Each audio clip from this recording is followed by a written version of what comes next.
Nah, saya sekarang mau buktikan teori state corporate crime itu. Saya kira kalau sekedar untuk membangun pabrik kaca tidak perlu seluas satu pulau Rempang itu diambil alih ya.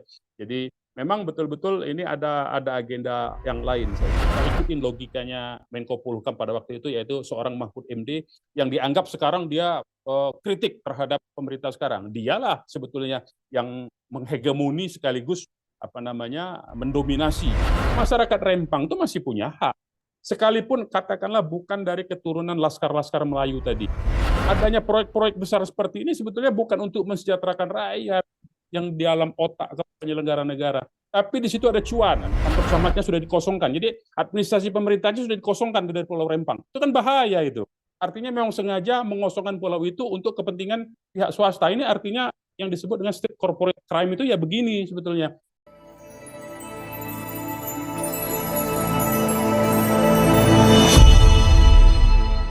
Bismillahirrahmanirrahim. Assalamualaikum warahmatullahi wabarakatuh. Alhamdulillahirrahmanirrahim. Wassalatu wassalamu ala asrafil anbiya wal mursalin wa ala alihi wa sahbihi ajma'in nama ba'd. Ya, terima kasih kepada moderator Ustadz Sofyan Hadi, kemudian narasumber Ibu Nazlani, kemudian tadi ada Bang Boy dari Walhi Riau, dan nanti akan ada Dr. Hasanuddin, salah satu intelektual dari Riau. Baik, tadi sudah disampaikan oleh Bunda kita, orang tua kita, Ibu Nazlani tadi ya, dan Bang Boy tadi, paparan kondisi-kondisi yang terjadi di lapangan. Artinya pendekatan-pendekatannya mulai dari pendekatan induktif. Nah, saya akan coba untuk melakukan pendekatan yang terbalik, jadi pendekatan deduktif dulu. Jadi dari situasi makronya, tadi apa yang diceritakan oleh Ibu Nazlani, kemudian oleh Bang Boy tadi, peristiwa-peristiwa yang dialami oleh masyarakat kita, oleh saudara-saudara kita di Pulau Rempang, dan di berbagai penjuru tanah air sebetulnya. Dan ini sebetulnya yang saya heran itu ya, sejak saya jadi aktivis Walhi di Sumatera Selatan, persoalan-persoalan penggusuran, kemudian ketidakadilan hukum, penangkapan terhadap para petani, para penduduk, pada masyarakat kecil ya, itu sudah terjadi sejak dulu sebetulnya. Nah, yang saya heran itu kenapa tidak selesai juga. Saya pikir dengan adanya reformasi tahun 98 kita semua tahu dan kita juga mengalami, bahkan ikut mendorong terjadinya perubahan ya sistem pengelolaan pemerintahan kita. Kita pikir kasus-kasus seperti yang terjadi di Rempang, di IKN, di PIK ya, 1, PIK 2, dan Morowali segala macam itu, bahkan di Makassar, di Bali, macam-macam, ada di Jawa Timur juga, Pantura semualah gitu ya. Itu saya kira tadinya sudah tidak ada ya, akan berhenti kasus itu. Ternyata ada, terus terjadi. Nah, ini yang perlu kita lihat, makanya dengan pendekatan yang bersifat makro atau deduktif. Nah, kalau saya lihat ya, dengan kondisi sekarang ini, kenapa kondisi ini masih terus terjadi ya, karena memang sistem ekonomi Indonesia itu memang menganut sistem ekonomi kapitalisme sebetulnya, yang mengandalkan investasi dan modal asing untuk menggerakkan perekonomian. Jadi Indonesia ini sejak Orde Baru itu sebetulnya lebih mengutamakan pertumbuhan ekonomi, ya.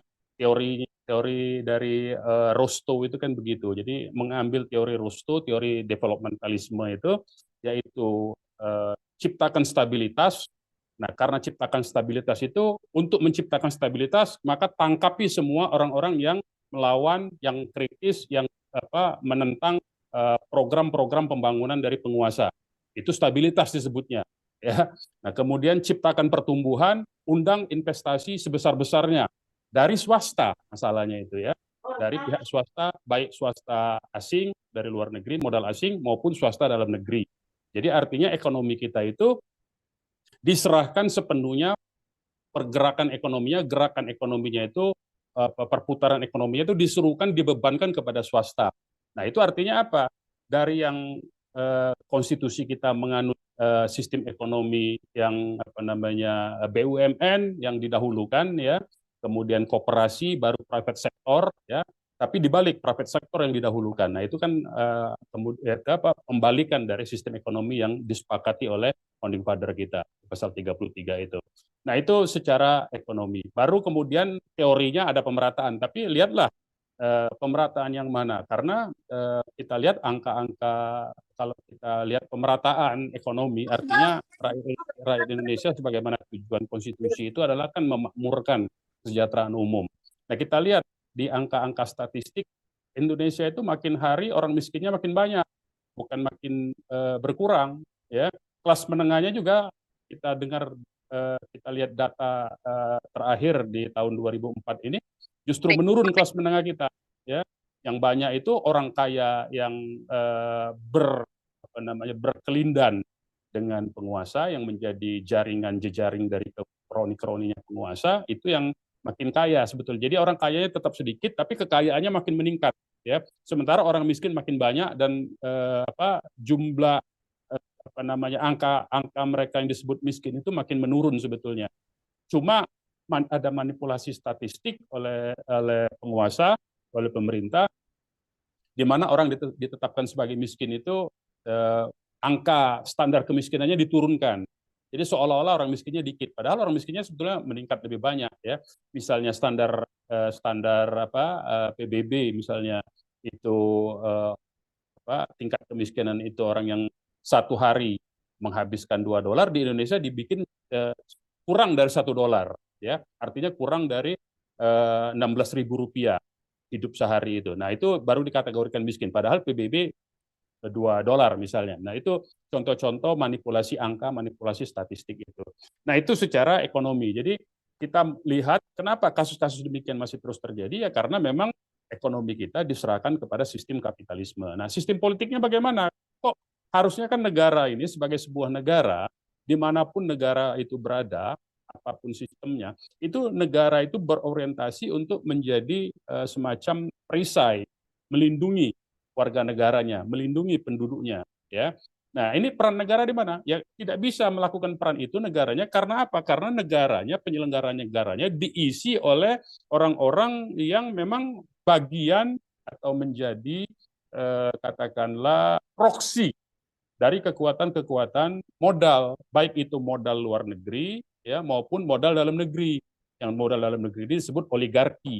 Itu politisi-politisinya mayoritas begitu, dia punya afiliasi terhadap pengusaha lokal maupun pengusaha modal asing. Contohlah yang terjadi di Rempang. Bagaimana kita lihat kebijakan tadi yang disampaikan oleh Bang Boy tadi itu dalam waktu yang sangat singkat, habis paparan MOU, kemudian setelah MOU langsung agreement. Itu menunjukkan bahwa apa? Politisinya, penyelenggara negaranya, ya baik itu politisi partainya maupun eksekutifnya, itu sudah menjadi agen kaki tangan dari kekuatan modal. Jadi mereka lebih memperlancar kepentingan, memfasilitasi kepentingan modal daripada kepentingan rakyat, daripada melindungi rakyat. Nah, itu fakta, tidak bisa dibantah itu ya. Nah, kemudian masyarakatnya sendiri itu dibelah dua, diadu domba, dibelah bambu. Ini kan politik zaman Hindia Belanda sebetulnya, divide et impera. Jadi sebagian orang difasilitasi dengan gaya hidup hedonisme, ya. Makanya yang banyak jadi preman-preman itu kan hidupnya sebetulnya dia kerjanya hedon aja sebetulnya. Dan orang-orang yang munafik sebetulnya. Nah, itu masyarakatnya dipecah belah dengan budaya seperti itu untuk menindas masyarakat yang lain. Jadi semua sektor, jadi ekonomi diserahkan ke kapitalisme, politiknya di tangan orang-orang yang oportunis dan munafik. Itu sudah saya sampaikan pada paparannya ya, mungkin bisa ditampilkan. Kemudian masyarakatnya dibelah juga, dibelah menjadi sebagian orang yang dijadikan kaki tangan itu atau bandit-bandit politik itu difasilitasi untuk hidup hedon tadi itu. Makanya tadi Bunda Azlani tadi menyatakan di situ mau dibuat tadinya kan pusat judi, pusat hiburan dan kemaksiatan seperti kata Bang Boy tadi. Jadi itu memang untuk memfasilitasi gaya hidup hedonisme itu. Nah, jadi itu yang terjadi sekarang kondisi kita. Akibatnya apa? Ekonominya pasar bebas ya. Ini di sebelumnya ada slide sebelumnya itu slide kondisi yang sebelumnya, kondisi. Slide pertama, kondisi. Ya ini. Ya. Jadi ada pasar bebas, di mana pasar bebas itu tentu saja yang modal kuat itu akan yang menguasai, akan mendapatkan keuntungan. Kemudian BUMN perannya dikurangi, ya, lebih banyak swasta yang berperan. Kemudian pendidikan diprivatisasi, ya, kemudian politiknya terjadi sekularisasi. Jadi menjauhkan nilai-nilai agama, dan karena itu banyak orang menyatakan jangan bawa-bawa agama ke dalam politik. Nah itulah akibatnya apa? Akibatnya ya masyarakat yang akan menanggung kerugian, ya. Secara budaya hedonisme, industri media jadi industri, kemudian hiburan juga jadi industri. Nah, ini sebetulnya slide berikutnya itu, ya, sebetulnya kebijakan negara, dan ada hubungan antara kebijakan negara dan kesejahteraan rakyat, ya. Slide yang kedua itu. Harusnya negara ini, ya ini, harusnya negara itu memiliki ideologi dulu. Kalau kita jadikan patokan itu Undang-Undang Pokok Agraria, sebetulnya Indonesia itu anti kapitalisme, sebetulnya menolak kapitalisme, menolak modal untuk menjadi penggerak utama dari ekonomi negara dan ekonomi bangsa kita. Nah, dari situ sebetulnya secara ideologi kita menolak kapitalisme, artinya ideologi yang dirumuskan, ideologi ekonomi Indonesia itu yang dirumuskan itu adalah ekonomi Pancasila atau ekonomi konstitusi itu, ya. Nah, itu idenya apa saja harus dibuat dulu itu rincian-rinciannya, kemudian proses untuk mencapai ide itu seperti apa, barulah melahirkan kebijakan negara di bidang ekuin apa, di bidang kesra apa, di bidang polhukam apa, ya. Nah, ini baru bisa dibenahi. Tapi selama kebijakan negaranya, ideologinya, penyelenggara negaranya rusak seperti tadi, ya, pikirannya rusak, mentalnya rusak, kemudian ideologinya, sistem bernegaranya juga sudah dirasuki oleh DNA atau katakanlah bibit kapitalisme yang paling purba, maka tidak akan bisa Indonesia itu kebijakan negaranya tidak akan bisa mencapai ekuin yang baik, kesejahteraan yang meningkat, dan polhukam yang mendukung kedaulatan kita. Itu yang slide kedua. Nah, slide ketiga, slide keempat, ya, yang tadi itu setelah ya, sebelum ini, ya itu saya mau menggambarkan. Nah, ini menggambarkan bagaimana sistem eksploitasi. Ini kapitalisme, yang praktek kapitalisme yang terjadi, yang saya mau gambarkan itu, ya. Jadi artinya modal internasional itu, ya, di paling kiri itu dia melakukan investasi, itu tujuannya tidak bukan adalah untuk mengeksploitasi sumber daya alam dan sumber daya ekonomi. Itu panah ke atasnya itu sifatnya eksploitatif sebetulnya, ya. Nah, pas orang Indonesianya, masyarakat Indonesia seperti Indonesia ini dijadikan apa? Manusia-manusianya itu. Manusia-manusia di Indonesia itu hanya diorientasikan hanya dua saja sebetulnya, ya. Hanya untuk menjadi buruh murah, tenaga kerja murah atau kuli bahasa kasarnya, dan untuk pasar konsumsi, untuk sebagai sekedar konsumen. Jadi proses produksi tadi itu misalnya pabrik kaca katakanlah tadi itu dari Cina. Itu tenaga kerjanya sebagaimana di Morowali itu pasti sebagian besar akan dari Cina. Kemudian untuk membangun dan teknologinya itu diimpor dari Cina. Kemudian tenaga kerjanya pasti akan banyak dari Cina juga, termasuk tenaga kerja kasarnya. Nah, kitanya itu masyarakat Indonesianya itu paling akan jadi security, paling begitu, ya, paling ditempatkan sebagai security, dan itu pegawai-pegawai yang sifatnya hanya menjual tenaga saja. Nah, negara difungsikan hanya sebatas untuk memfasilitasi saja, ya, memfasilitasi dalam bentuk regulasi. Makanya tadi Bang Boy tadi sudah menyampaikan ada ada Inpres, ada Kepres segala macam tadi, dia ada keputusan Menko Perekonomian tahun 2023, ya, yang mempermudah, ada undang-undang bahkan cipta kerja, ya. Jadi banyak sekali posisi negara ini yang dalam kondisi normal, ya, dalam kondisi praktek kapitalisme yang terjadi secara global itu seperti yang di slide yang kita tampilkan sekarang. Nah, bagaimana di Indonesia? Slide berikutnya, slide kelima, ya. Di Indonesia itu oligarkinya atau bandar politiknya itu berkolusi dengan oknum pejabat, atau dalam saya menggunakan terminologi ada bandar politik, ada badut politik, ada bandit politik. Ini terminologi saya pinjam dari dosen pengajar di Sekolah Kajian Strategis Fakultas FISIP UI, ya, di Fakultas Ilmu Politik di UI, Dr. Mulyadi. Saya pinjam. Jadi ada oligarki berkolusi dengan oknum pejabat, membayar preman sebagai bandit politiknya, berkolusi, itu akhirnya melahirkan apa yang kita kenal dengan istilah dari Pak Suripto, ya, itu adalah state corporate crime. Jadi state corporate crime ini melahirkan aparatus dominasi yang fungsi dari aparatus negara ini adalah untuk mengintimidasi, mengancam, dan mengkriminalisasi masyarakat dan warga negara yang menentang state corporate crime, dan kemudian ada dibantu dengan aparatus hegemoni. Apa aparatus hegemoni itu? Aparatus hegemoni itu adalah orang-orang yang bekerja untuk apa namanya menundukkan perlawanan masyarakat dengan pendekatan-pendekatan budaya, supaya bukan dengan pendekatan kriminal tadi, tidak dikriminalisasi, tidak diintimidasi, tidak menggunakan kekerasan fisik, tapi menggunakan pendekatan budaya, penyuapan, ya, kemudian dengan informasi yang disesatkan, seolah-olah ini untuk pembangunan, untuk meningkatkan ekonomi. Nah, itu disebutnya aparatus hegemoni. Nah, ini state corporate crime inilah kemudian yang bekerja menindas rakyat, terutama masyarakat pribumi yang tadi sudah disampaikan.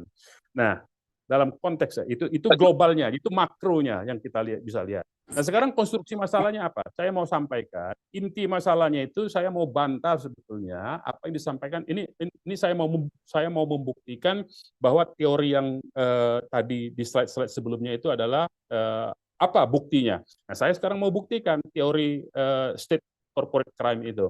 Kita bisa lihat yang saya catat penting itu, tadi sudah dijelaskan PT MEG tadi, ya. Saya kira kalau sekedar untuk membangun pabrik kaca tidak perlu seluas satu pulau Rempang itu diambil alih, ya. Jadi memang betul-betul ini ada agenda yang lain, saya kira, karena satu pulau itu dikosongkan hanya untuk diserahkan kepada pihak swasta.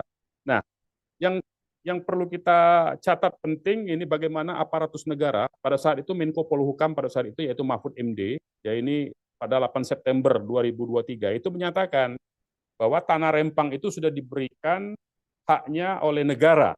Jadi perhatikan, ya, tanah Rempang itu sudah diberikan haknya oleh negara kepada sebuah perusahaan, yaitu maksudnya PT MEG itu yang dimiliki oleh Tommy Winata, ya, untuk digunakan dalam hak guna usaha. Sebelum investor masuk, tanah ini rupanya belum digarap dan tidak pernah ditengok, ya.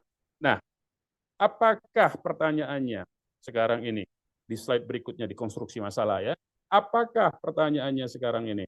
Berikutnya lagi, slide berikutnya di poin yang ke-6, ya. Apakah dengan sudah diberikannya HGU, yaitu tahun 2002, ya, tadi informasinya itu kan dari Bang Boy tahun 2002 itu diberikan. Katakanlah kita ikutin logikanya Menko Polhukam pada waktu itu, yaitu seorang Mahfud MD yang dianggap sekarang dia kritik terhadap pemerintah sekarang. Dialah sebetulnya yang menghegemoni sekaligus apa namanya mendominasi, menjadi aparat hegemonik sekaligus aparat dominasi. Dialah yang menyatakan karena itu sudah diberikan kepada PT MEG, ya, dia tidak sebut nama PT tapi sebuah perusahaan sejak tahun 2002 tapi diabaikan.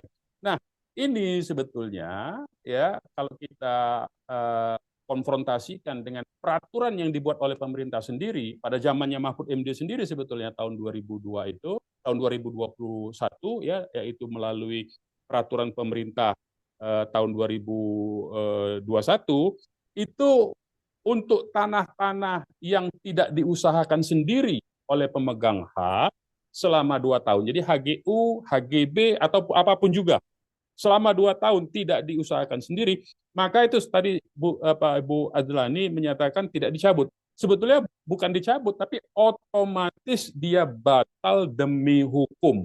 Bahwa suratnya, administrasinya tidak dicabut itu hanyalah masalah administrasi semata.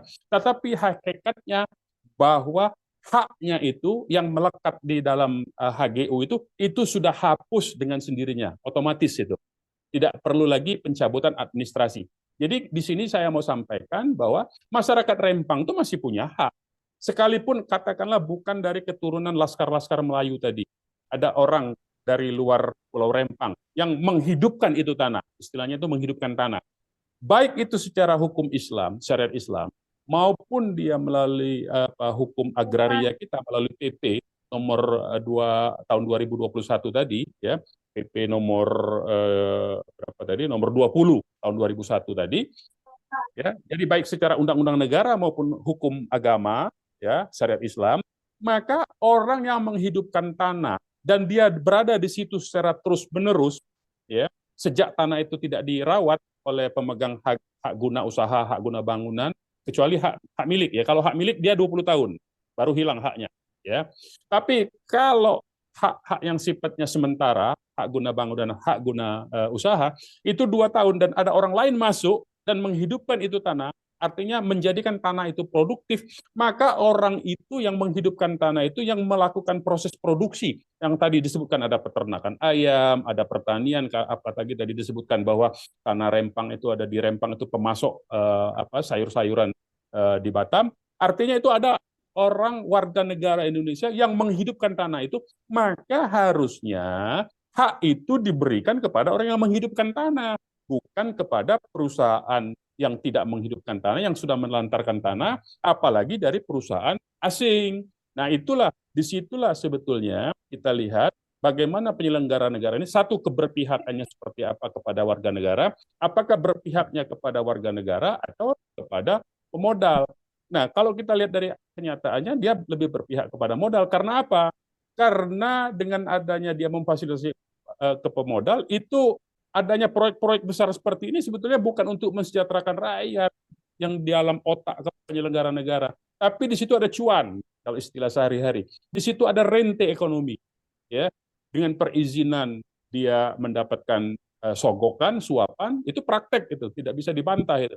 Kemudian dalam proses perusahaannya, si penguasa-penguasa yang zolim ini mendapatkan menjadi vendor, menjadi supplier dari perusahaan-perusahaan tersebut, apakah supplier tenaga kerjanya, apakah supplier kebutuhan ATK-nya, itu modus-modus seperti itu sudah kita pahami lah sebetulnya. Jadi di balik ini semua, jargon-jargon peningkatan kesejahteraan itu adalah sebetulnya ada peluang untuk korupsi atau rente ekonomi. Makanya penyelenggara negara ini bernapsu sekali, sampai Bahlil turun ke lapangan, sampai menteri-menteri yang lain turun ke lapangan, Mahfud ngomong demikian, itu sebetulnya ada rentenya, ada cuannya semua itu, mau ngomong segala macam itu.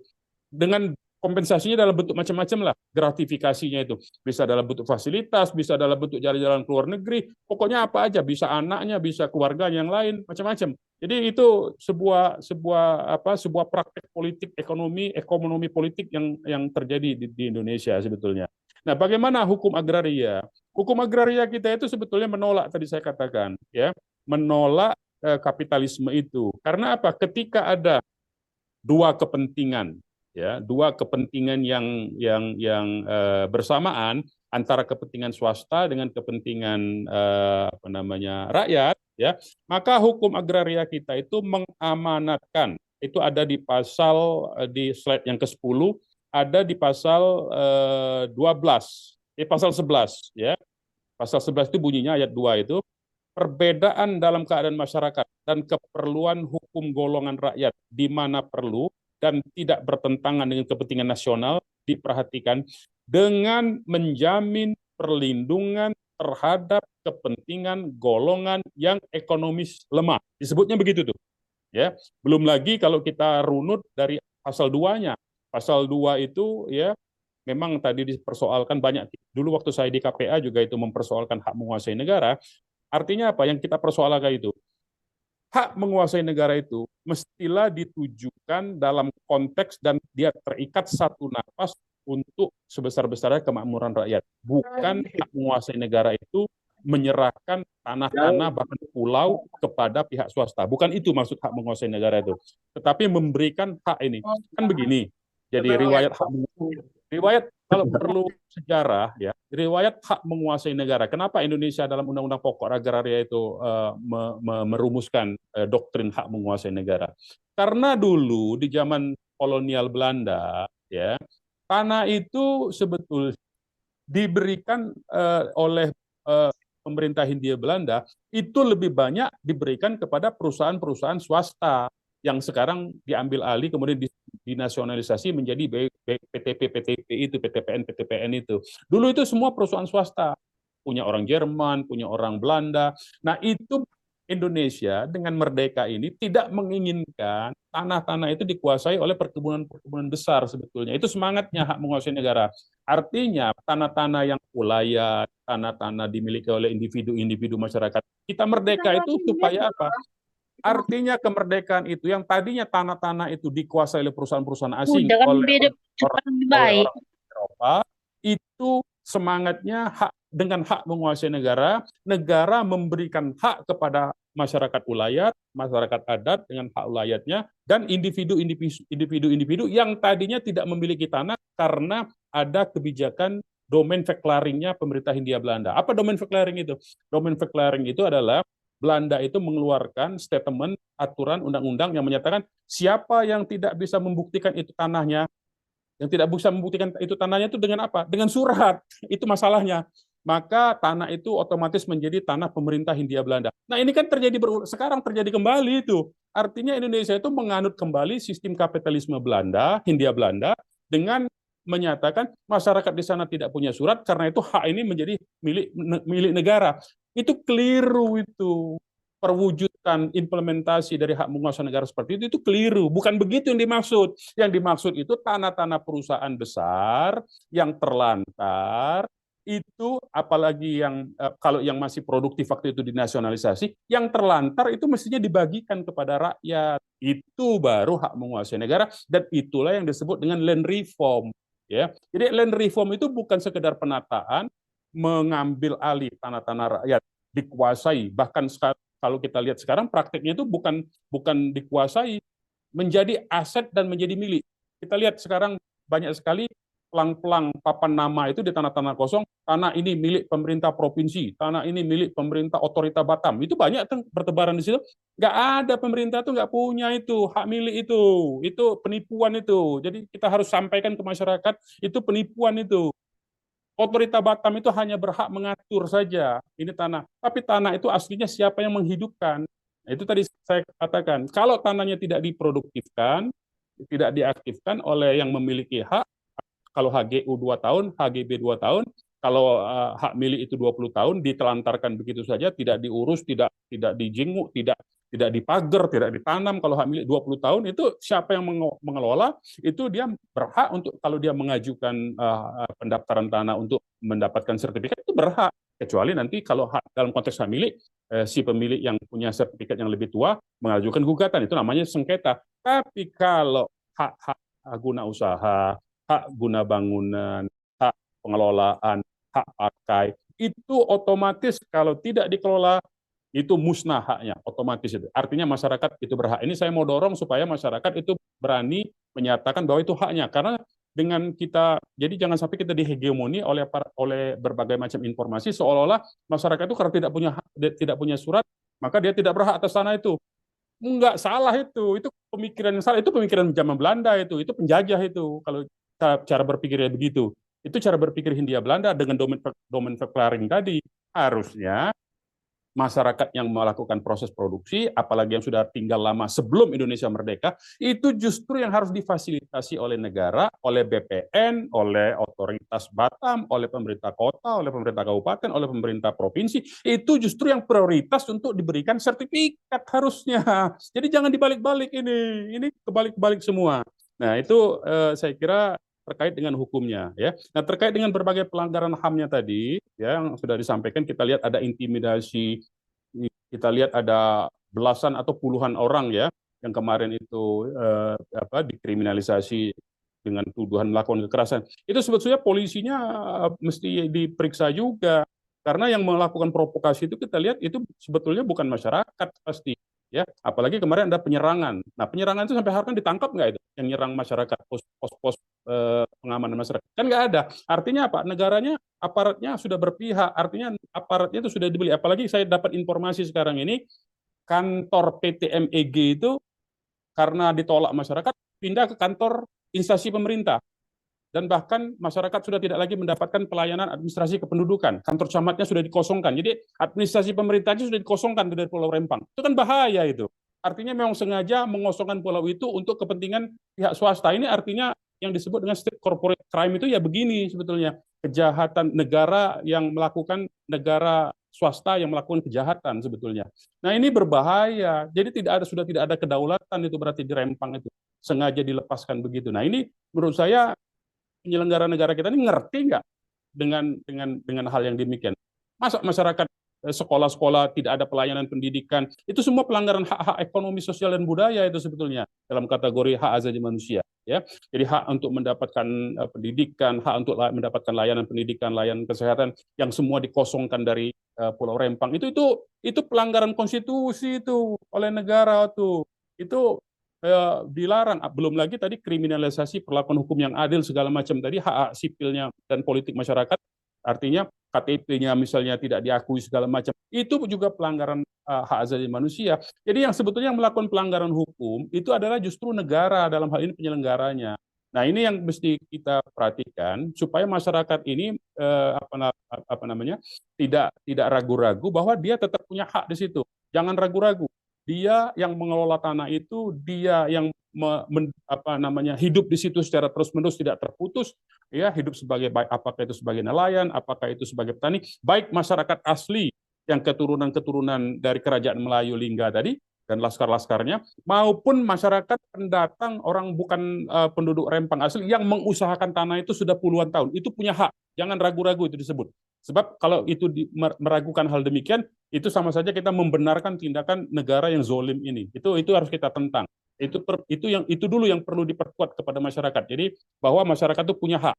Soal administrasinya itu karena negara tidak mau memberikan hak administrasinya berupa surat kepada masyarakat, kepada warga negara kita. Itu yang perlu disampaikan, sosialisasikan kepada masyarakat. Jadi ada pelanggaran hukum, ada pelanggaran HAM. Nah, sekarang masalah yang ketiga itu adalah masalah kedaulatan dan keamanan negara. Tadi sudah disampaikan, sedikit sudah disinggung oleh Ibu Azlani ya. Saya kira memang kita harus lihat ya konteks Rempang, PIK 2 dan macam-macam PSN ini. Kalau kita lihat ya dari aspek geopolitik dan geostrategi ya, itu kan kita lihat, kita sudah banyak baca, kita sudah dapat informasi banyak ya. Kalau dulu Indonesia ini kan menjadi negara periferinya. Negara periferi itu kalau dalam teori developmentalisme itu negara pinggiran, negara satelit. Jadi ada negara pusatnya. Kalau zaman Orde Baru, Indonesia itu negara satelit dari dari kekuatan besar Amerika dan Eropa. Jadi kita itu menjadi negara satelitnya, negara pusatnya itu Eropa dan Amerika. Tetapi sekarang kita lihat ya di slide terakhir itu saya terangkan kedaulatan ya dan keamanan negara itu. Indonesia itu ada di bawah ya, ada di bawah satu rencana global apa yang disebut dengan One Belt One Road ya. Itu ambisi dari Republik Rakyat Cina ya untuk menempatkan negara-negara di sekitar Republik Rakyat Cina itu sebagai penyuplai, sebagai penyedia sumber daya alam, penyuplai sumber daya alam dan tempat perputaran roda ekonominya yang di negara Republik Rakyat Cina. Jadi Indonesia itu hanya salah satu saja. Ada Malaysia juga yang mau dijadikan seperti itu, macam-macam negaranya. Jadi dalam skenario global yang saya punya dokumennya ya. Jadi dokumennya itu mapping global future ya. Itu terbitan dari National Intelligence Council-nya Amerika Serikat. Jadi memang Amerika sendiri sebetulnya secara sebuah negara dia merasa sudah kewalahan untuk menjadi polisi dunia. Nah, untuk dalam konteks karena anggaran untuk menjadi polisi dunia itu sangat besar, harus membiayai armada Amerika, itu ada puluhan armadanya di luar Amerika. Untuk membiayai pangkalan-pangkalan militer itu Amerika itu sudah hampir bangkrut soalnya. Nah, karena itu Amerika itu secara perlahan-lahan akan mundur dari kawasan Asia Timur, termasuk Asia Tenggara ini. Nah, itu akan diserahkan pengelolaan ekonominya itu dalam tanda petik setahap demi setahap diserahkan memang kepada Cina. Nah, Cina sudah punya itu rencana itu One Belt One Road atau OBOR itu ya, atau BRI, Belt Road Initiative itu. Jadi itu rangkaian sebuah rencana ekonomi global mulai dari Indonesia sampai ke Timur Tengah, sampai ke Amerika Selatan. Itu Cina sudah punya roadmap-nya. Bagaimana negara-negara itu dijadikan penyuplai tadi itu, penyuplai sumber daya untuk ekonomi industri di Cina itu bergerak. Makanya ada salah satu berita ya, Indonesia itu luar biasa menyebabkan Cina itu mampu memproduksi mobil listrik. Karena apa? Nikelnya diambil dari Indonesia sebagai bahan baku mobil listriknya. Jadi itulah kerjaan Indonesia itu menjadi supplier tadi saya bilang ya, menjadi vendornya Indonesia. Nah, dengan konteks yang beginilah, dan yang kedua itu dari segi ekonomi. Yang kedua, Cina itu, Republik Rakyat Cina, dalam konteks yang saya sebut Cina itu, Republik Rakyat Cina, itu di Natuna Utara, ya, itu sudah memiliki pangkalan militer. Karena memang tadi saya sebutkan, jalur perdagangan Selat Malaka, Selat Sunda dalam konteks hubungannya ke Australia, ekonominya ke Australia, ya, dan kemudian Selat Lombok, Selat Makassar itu menjadi sampai ke Filipina. Jadi ada 3 selat itu, Selat Malaka, Selat Lombok, Selat apa namanya Sunda. Itu sudah dalam konteks bagaimana perlahan-lahan Amerika akan mundur dari wilayah itu dan Cina akan mengisi itu.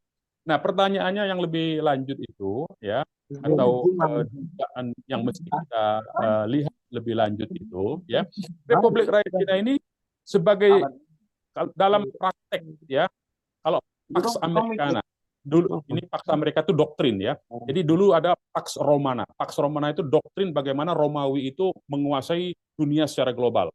Kemudian berlanjut Pax Americana, orang-orang Amerika, ideolog Amerika mengambil doktrin Romawi itu, mengambil doktrin Pax Romana, dijadikan Pax Americana, yaitu kekuatan ekonomi itu, kekuatan global ekonomi, jaringan ekonomi global Amerika itu, untuk menjaga jaringan ekonomi global itu harus dengan kekuatan militer. Nah, ini juga Pax Romana, Pax Americana, itu diganti sekarang Cina juga mengadopsi dengan Pax Cina itu, ya, PAX tulisannya itu, Pax itu ya, doktrin. Bagaimana sebuah negara mengambil doktrin bahwa kegiatan ekonomi negara dia yang tersebar di berbagai negara itu harus dilindungi oleh kekuatan militer.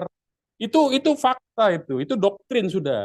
Kalau ada kekuatan ekonomi tanpa militer itu dia pasti akan hancur secara perlahan-lahan, nggak akan bisa lama. Ya. Nah, karena itu Republik Rakyat Cina membangun pangkalan militer di Natuna Utara itu. Pangkalan militer itu akan didukung dengan sub-sub pangkalan, yaitu di PIK, ya, dengan mengundang warga negara Cina untuk hidup di dalam PIK di pantai utara Jawa, itu adalah pusat ekonomi Jakarta. Ya. Kemudian di Selat Malaka itu, di Singapura, di Rempang itu juga kenapa perlu satu pulau? Nah, itu pulau itu memang disediakan, tadi itu sudah disebut, ada pemukiman segala macam, ada tempat hiburannya, itu sudah menjadi negara sendiri. Itu sebetulnya pangkalan militer sebetulnya, cuman diselubung, ditutupi seolah-olah itu pabrik kaca. Nah, itulah sebetulnya kenapa? Karena ini untuk mengambil alih kekuatan yang ada di Singapura. Kan Singapura ini menjadi negara satelitnya negara barat nih, Amerika, Inggris, dan macam-macam. Nah, maka Cina memerlukan pangkalan tandingan, yaitu Rempang itu sebetulnya. Nah, ini yang tidak disadari oleh penyelenggara negara, karena penyelenggara negaranya itu menjadi oportunis dan pragmatis semua. Jadi dia tidak memikirkan sama sekali negara ini seperti apa, apalagi memikirkan rakyat. Yang ada di pikiran mereka itu, yang penting cuan masuk ke kantong pribadi, dia makin kaya dan hidupnya bersenang-senang, bisa jalan-jalan, bisa hidup enak. Itu yang terjadi saya kira. Nah, itu dari saya. Terima kasih. Assalamualaikum warahmatullahi wabarakatuh.